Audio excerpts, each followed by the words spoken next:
Magandang araw po sa inyong lahat mga kababayan at eto nga mga karbi natin, huli ang mastermind. Nako, sumabog ang lihim. Nako, yan pong ating alamin mga kababayan sa video ito. Pero bago po natin simulan yan, palike naman po ng video ito. Malaking tulong po yan. Maraming salamat po at eto na nga mga kababayan. Simulan na po natin to. Pasok. Dapat pagkatiwalaan yung sindikato kahit babayaran ka ng pera. Alam mo ganon kasi mahalaga sa kanila yung testimonya, yung magre-recant para hindi mo na ma-recant ulit, patayin ka. Nako. Kaya itong delikado itong sindikato na to. Kaya kayong apat na nag-recant, kayong mga nasa Marines, no? Pag-isipan ninyo, ang kausap ninyo, demonyo. Magbabayad yan, pagka nakuha nyo yung pera, etc., walang kaso. Pagka ganyan na, nakising kayo, patayin kayo. Useless, di ba? Kasi hindi nyo na marerecant yung recantment ninyo. So nagsalita kayo noong una, tapos nag-recant kayo. Bulaanan ninyo yung sinabi nyo una, sinungaling yung una, sinungaling tong 14 nakasama nyo, kayo ang tama, and then nagsalita kayo, tapos pinatay kayo. Ngayon ang palalabasin nila, naratibo, ang nagpapatay, itong 14. Nako. Itong mga DDS ang nagpapatay. Kaya tangina. Delikado to. Kayong mga bendalo nga pala, no? Delikado ang buhay ng apat na ito mga karbi natin, no? You can bend the law if you want to, for as long as you want to. Tangina ninyo, bend the law kayo. Pero mind you, we the sovereign Filipino people who respect the Constitution as of now, we still respect the Constitution. Huwag niyo paabutin na kami, punitin namin yung Constitution. Putang ina nyo. Kasi pinibendalo ninyo eh. Baka mapuno ng salop mga kababayan. Patunayan nyo sa amin that you follow the Constitution. Because pagka nakita namin na wala kayong respeto sa Constitution, either we enforce the Constitution by ourselves, by rising up against you, or kami mismo, pupunitin namin yung Constitution na yan. Mga putragis kayo. Nako. We will install the death penalty at yeah. Galit na si Serdado mga kababayan. Sino ba naman ang hindi magagalit dito mga kababayan, di ba? Hindi patas lumaban, no? Itong mga inayupak na ito.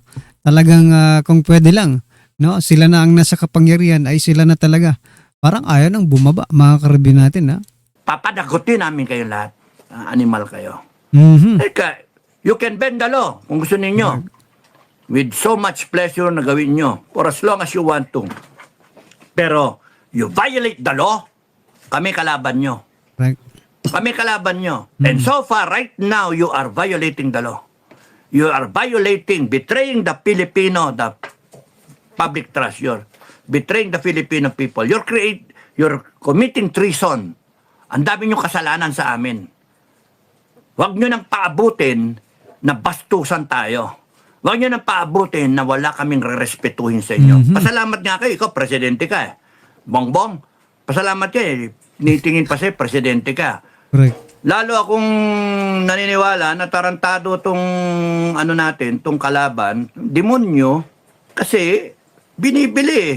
Pinambibili, pera ng taong bayan eh. Tapos nun, yung 25 million, di biro-biro yun ha, hindi 25 million na isa.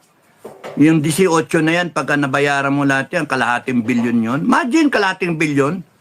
Kung yan ginasto sa PhilHealth, ng putya, wala yan sa daming kanila. namamatay. Di ba mga kababayan, wala yan. Yung kalahating bilyon na yan, ano lang yan sa kanila, parang ano lang yan, konti lang yan mga kababayan. Sa dami ba naman ang kinurakot nila sa flood control eh.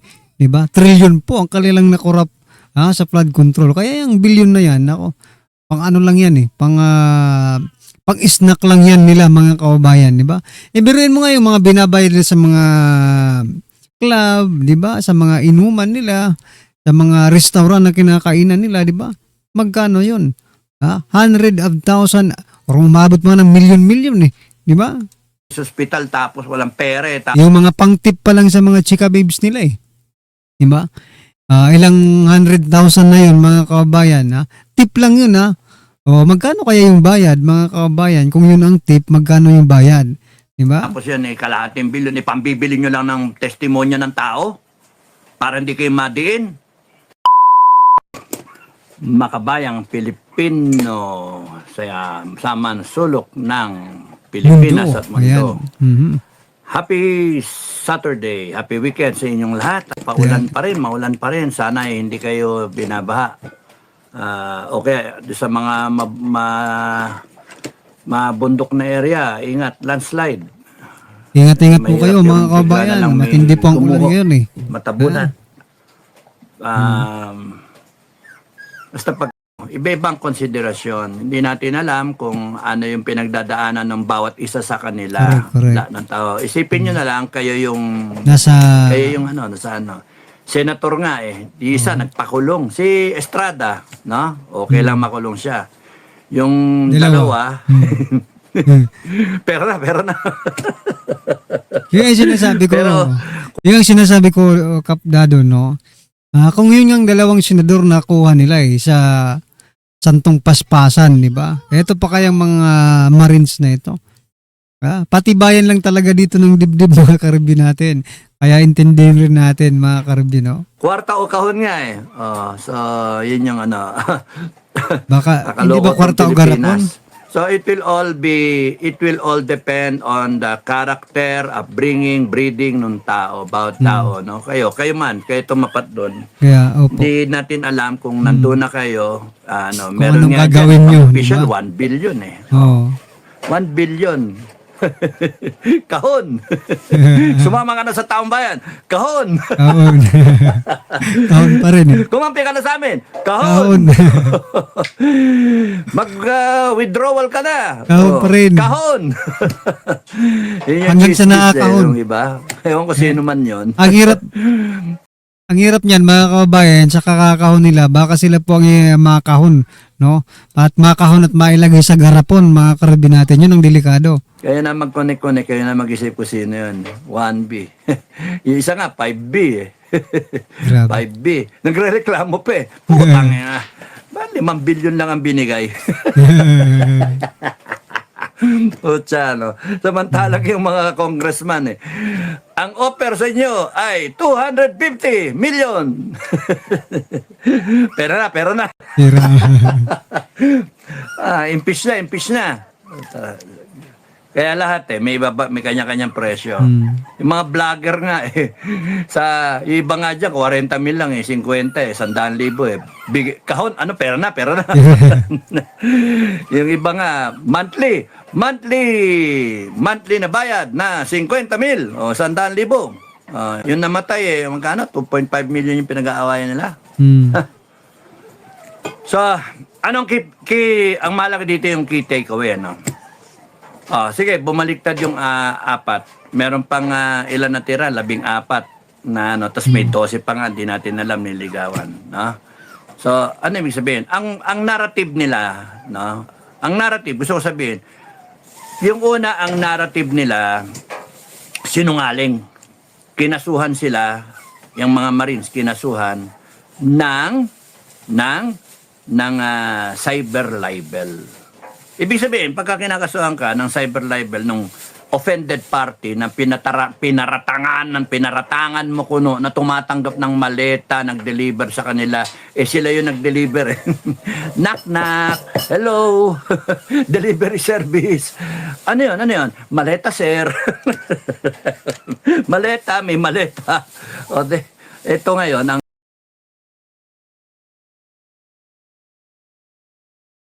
sana nga po mga karabin natin, no? Yung pagdi-deliver po na itong Baleta Boys, no? Itong mga ex-soldiers, mga karabin natin. Gaya nang yung sa Shopee or sa kung ano mang ano yan, di ba? Na pinipicturean pa dyan yung yung nagre-receive, di ba? Para may ebidensya.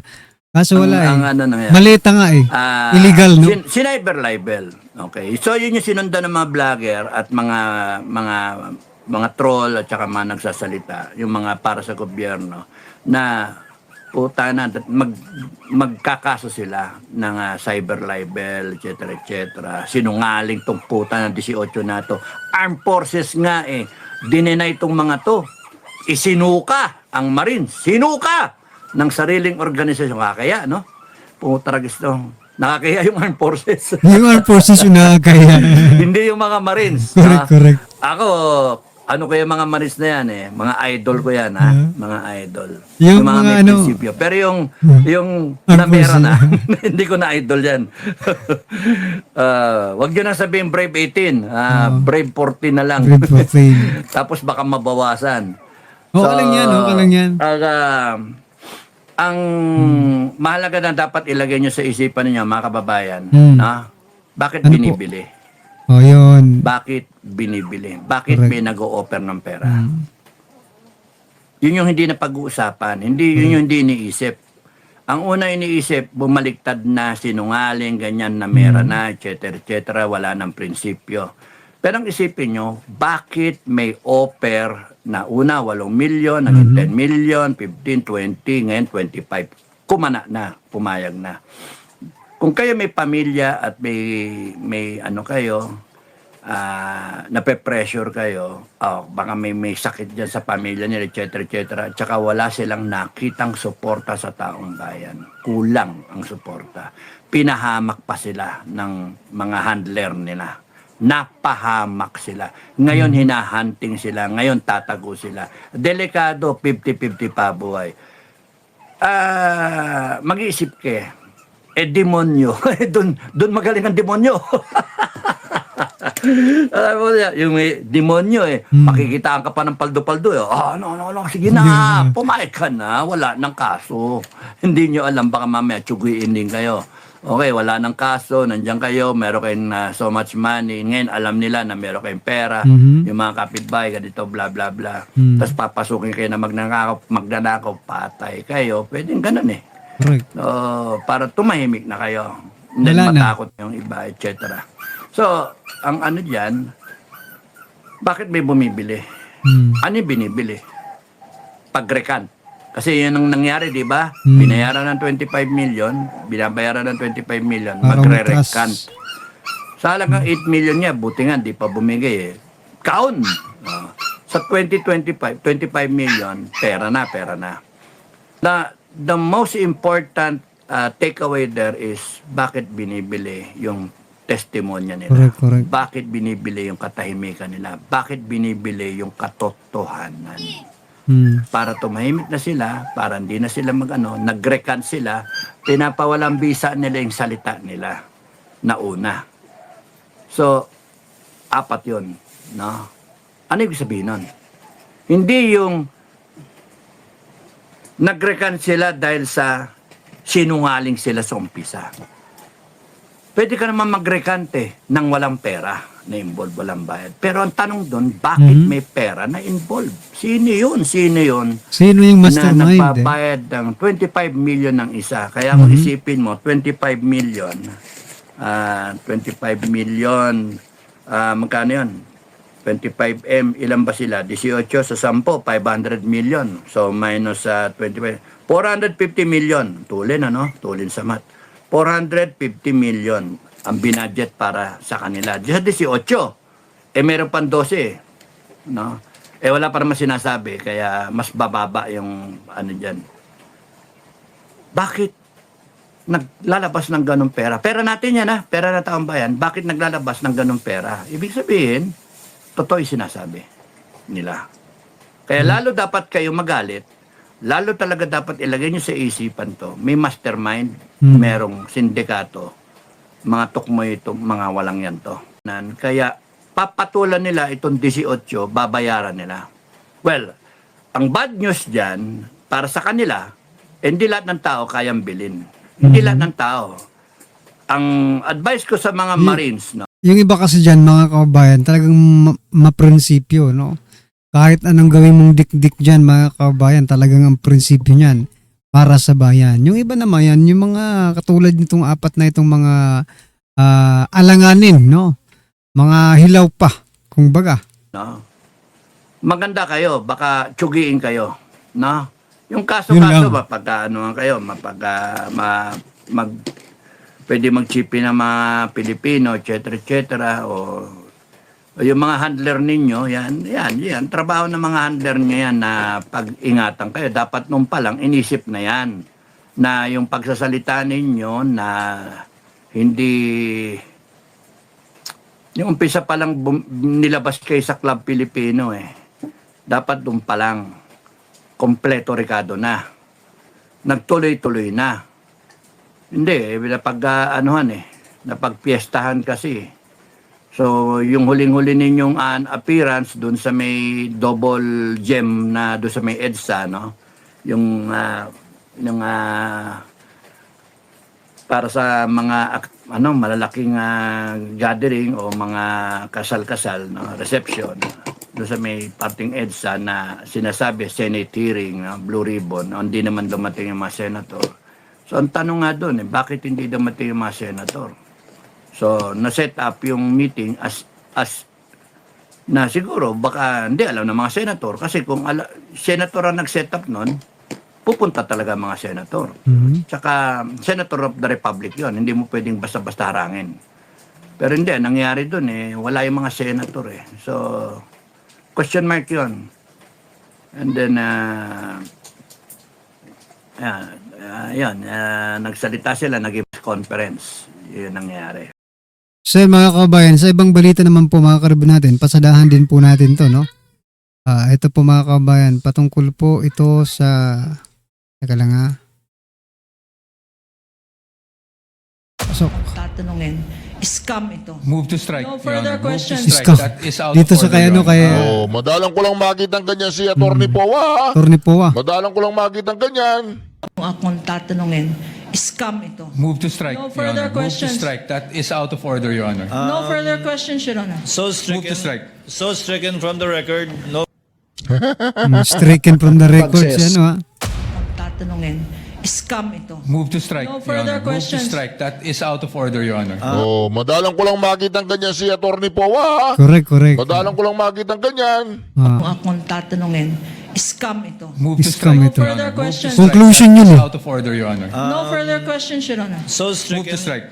stricken from the record. No Grabe, ha? Actually, from the Committee on Justice, pero hindi natin ma-pinpoint alin ba talaga dito. We cannot specify kung ano yung act, ano yung omission na ginawa niya na nakapag-amass siya ng unexplained wealth. Impeachment! Impeachment! Putang inang impeachment yan! Hindi po yan ang gusto ng taong bayan! Ang gusto ng taong bayan ay 3 beses kami makakain sa isang araw at meron correct. kami trabaho! Trabaho ang kailangan! Diba? Alright, reaction TV. Si Ralph nilalayo sa mahina sa tukso. Na nahikayat mo silang tatlo na kayo ang nag-usap-usap na bumaliktad kayo. Yun lang, ma'am. Kanino nyo sinasabi yan? To whom is this addressed? Kasama kong- Sino dun sa apat na yon ang sinasabi Sila nyo? apat. Silang apat? Yes po. Oo. So hindi totoo na meron gusto pang sumunod? Hindi po. Sila Oo. lang po yung nagdesisyon na Yung sinasabi niya na may financial assistance na binigay sa inyo, in-offer sa inyo, hindi totoo yon? Hindi po. Wala po. Pero ngayon, may ino-offer sa inyo? Ano yung sinasabi mo Mayroon na pong in-offer sa amin para sa kabila po. para bumaliktad? Yes po. Magkano? Yun po, 20 to 25 million po. Grabe. Per person? Yes po, ma'am. Pakiramdam nyo na nag-recant 20 20 to 25 million. million. Grabe. Naka. Hanggang ngayon, hinihintay ko pa yung certificate of detention. No? Mga ka-reaction talagang pinahirapan po. Kinulong po yung 10 Marines. Mamaya mga ka-reaction, nakatakip extra ang takip maletang pera ay para mag-post lang din. Pwede yon. Kasi medyo may kalituhan po kung pwede po ba yun sa rules of court. Oo, pwede yon. Halimbawa, nasa Davao ako, meron akong warrant of arrest na inisyo ng Las Piñas, pwede akong magpiyansa sa Davao. Pero attorney po, paano po yan? Kasi nasa po yung ating po mga ex-marines ngayon. Kailangan pa po ba natin silang bitbitin pa sa night duty na Makati RTC? Oo, para pumirma sila later ng kwan. So sasama sa inyo. Hindi ngayon, mauna muna ako. So i-process muna namin, and then pag ready for signature na ng judge, saka ipapatransport sila. Pero sir, from dito po sa Las Piñas, lilipat po tayo ng Makati or papamedical pa po. Tapos na yung Tapos medical. na, sir. Opo, doon na po tayo diretso. Firma na lang po ang muna. Unusual ba yung certificate? Ipaprocess lang muna. Yung certificate of detention, usual ba na yan ng court before mag-bail out? Pagka mag-bail ka sa court na hindi nag-issue ng warrant, kailangan ng certificate of detention. Ito po, nag-issue dito, sir. O nag-issue kasi Makati Court ako mag-apply ng ng bail. Attorney, ano ba nang nagpatagal? Bakit ang tagal-tagal na maibigay? Yung una, yung ginawa nilang certificate of detention, yung offense daw nila ay theft. So sabi nila, baguhin namin kasi may mistake. Alin ho ang mistake? Ano? Sabi ko, theft ko ho kasi ang nailagay namin, sabi nila. Aminado naman mga kabayan na nagkamali, no? Ay hindi ho, ang mali dyan yung mga pangalan. Dapat pangalan ng congressmen and senators ang nandyan. Pero binabago ngayon. Mali yung mga pangalan, no? Kasi theft eh. Oh, so mga congressman dapat yung nilagay, hindi itong 18 Marines, mga kabayan. So yun lang yun. Doon po yan sa 10. Tagal, ilang oras na. Katulad din po dyan sa, bakit kami inabot ng alas 5 sa korte dito sa Las Piñas, Branch 202. Alam nyo po, hinanda Grabe yung na namin lahat ng pinagdadaanan nila, dokumento na kailangan sa bail sa Caloocan, Muntinlupa, San Juan, at sa Las Piñas. Pare-parehong set of documents yan kasi base yan sa rules of court. Ngayon, document, dinala namin sa Caloocan, aprobado ka agad. 2 oras lang kami. Punta sa Muntinlupa, wala pang 1 oras, tapos na. San Juan, medyo umabot ng 3 oras, tapos na. Dito sa Las Piñas, 8:30 pa lang ng umaga, inabot kami ng alas 5, sinaraduhan pa kami ng korte. Ay na. At mas maaga pang umalis yung clerk of court, alas 4 daw umalis na. Pero po for this particular court po, attorney, dito po yung 10 ex-Marines. So, sa iba pong mga courts, ilan po sila doon? Ganun din. 18 lahat ang akusado. Like in Caloocan, 18 sila plus me, 19 for cyber libel. San Juan, kasama rin ako, 18 plus 1, so 19. So, we prepared the same sets of documents. Ang pagkakaiba lang yung korte at saka yung branch. Pero dito, inabot kami ng hating gabi na. Do you think, sir, na ma-release po sila before midnight or until? I'm trying my best, no? I'm just waiting for the documents, no? Kaninang alas 8 ko pa hiningi, pero kuwan na. 1 kalahating oras na. And it's just a 1 paragraph certificate supposed to be. So parang ganito lang po yan. Ganito lang po kaigsi eh. Sir, okay lang po. Okay. Oo. Tapos nagkamali yung... Ganyan po, sir, yung kailangan. Oo. So, Tapos nagkamali lamang po sila. so ang nailagay nila dito, kung makikita nyo, theft ang kaso. So, tinanong ko kung anong mali. Yung theft daw, sabi ko, hindi yata theft, baka yung mga akusado ang pangalan ng akusado. Grabe naman. Dapat suspendin yung mga inayupak na yan, di ba? Simpleng trabaho nga lang nila yan eh. Tapos ganyan pang gagawin nila. Talagang sinasadya po mga kababayan. Grabe po yung panggigipit nila dito Doon, iba lang. Ano yun, sir? Nalito lang? Tingin niyo po. Hindi, siguro sa pagod din nila, no? Sa dami po. Pagod na rin sa dami. So, mga kwan ito, innocent oversights. Butit naiintindihan kayo ni Atty. Baligod, no? Kung iba niyan, grabe na ito. Thank you po, attorney. Thank you po. Attorney, question lang po. Alright, ito po sila mga ka-reaction nung nagtatanga. Noon, walang tanag sila. Si, ano pangalan nito?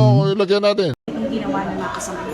Sa akin, ma'am, bilang team leader nila, masakit para sa akin. Kasi unang-una, since nung lumabas kami, talagang napag-usapan namin, ma'am, na kahit anong mangyari, walang kakalas. Kasi lahat ng mga binitawan namin o lahat ng mga pinahayag namin ay totoo lamang. Itong inilabas namin, laban ito para sa bayan.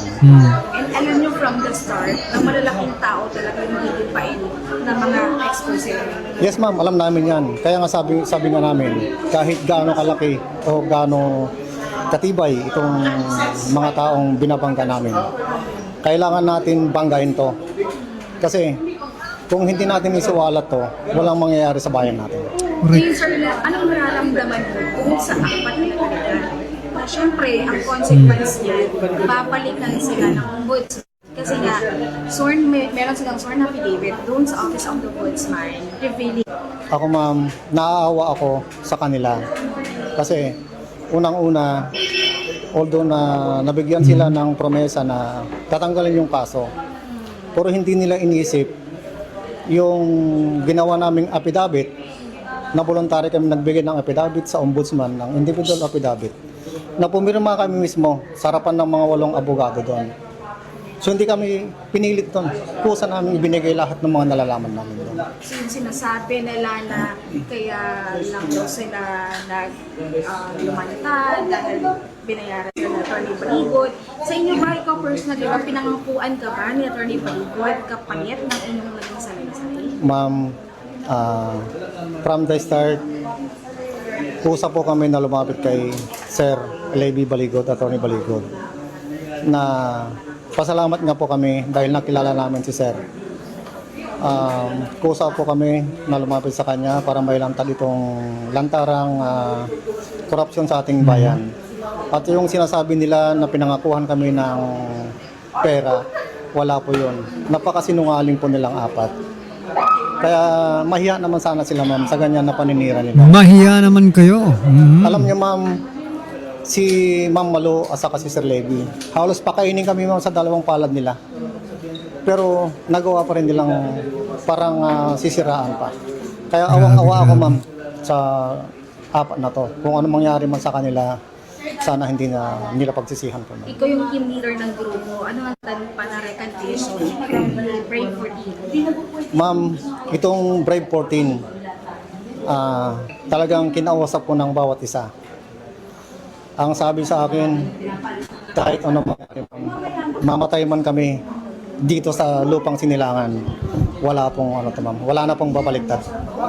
Solid na po to ma'am. Yun! Yun ang Dapat matindi. ganun. Dapat Hindi ganun, mga karyaso. Nakakaawa talaga itong mga to, eh, no? Sabi! Over it, no? Naku po. Alam ko Naku. na kasi dati na nilipat sila. At ipinaliwanag naman nila sa akin yung rason nila. And very personal, sabi ko nga, yung rason nila. And remember that nag-awol sila, umalis sila sa serbisyo dahil sa pamilya. Yun ang rason nila. So ngayon, pamilya rin ang rason nila. No? And ayoko namang pigilan sila. Kasi matured naman na sila, may sarili silang pag-iisip. Pero binigyan ko naman sila ng isang brotherly advice. Not just a brotherly advice, but a big brother advice to them. At alam ko yung pipirmahan nila. Kasi sinabi na nila sa akin yun. Sabi ko, bahala kayo. Kasi I'm telling you, whatever you will say later on will not affect us. Attorney, hanggang sa ngayon, meron bang nagme-message pa rin sa inyo? Gaya kahapon yung present mo na there's a temptation na you think that's an offer. Until now, meron bang parang nagsasabi na, sorry attorney, na nagawa namin mag-recant, bumalik ka? Hindi, tapos na yung 4, pero yung naiwan na 14, walang ganon. Kasi mula noon, nung sinusuhulan pa lang sila, tumanggi na sila. Kasi ang sabi nila sa akin, kasi nakikipag-meet lang. Kung maririnig nyo yung mga recorded conversations, ang sabi lang sa kanila, mag-meet lang tayo. Hindi naman kailangan pumayag ka, magpirma ka, basta mag-meet lang tayo, gano'n. So ang sinasabi ng 14, Sir, alam naman namin yung purpose, bakit sila nakikipag-meet. So bakit pa kami makikipag-meet? So straightforward sila. From the very beginning, ayaw na nila yung ganong mga suhulan, no? Pero itong 4, nagsabi na sa akin. No? And tinarget ang 4 na ito dahil ang ginawa sa kanila, maraming mga mga nasa Intel community. I don't know their identities, but the way they behave, mga operatiba, no? Maraming instances na nasabi ko na ng mga previous interviews. So merong pananakot, panunuhol, no? At may intriga. So sinisiraan nila yung isang kasamahan nila na ang sabi, si Johnny Buduan daw ay secretly nabigyan ko ng 3 condominium units at saka 2 sasakyan. Oh. So yun ang Grabe. kinikwento sa mga humaharap sa kanila na 4, yung 4. Pero hindi naman naniniwala yung 4. Only that they have peculiar situation na kailangan na nilang tanggapin yung inaalok. Attorney, nabanggit mo kahapon na may 5 million, no? Na isa sa complainant. I mean, mayroon nag-alok na mag-recant pa yung ilan sa mga member ng board na isa sa mga complainant. So, sabi mo, sasabihin mo, ipapresent mo yung message, kailan namin na-expect. Yes. Attorney, and yung bukod pa dun sa mga inalok din na mag-recant. Yes. Oo. May mga text messages nga sila, recording. So ipe-present namin yan pag mag-press con para mas malinaw. We go direct to the point later on. No? When are we expecting na mag-press con po tayo? So yan mga kabayan, ano po ang inyong opinion, reaksyon patungkol dyan? Just comment down below mga karabin natin. Maraming salamat po.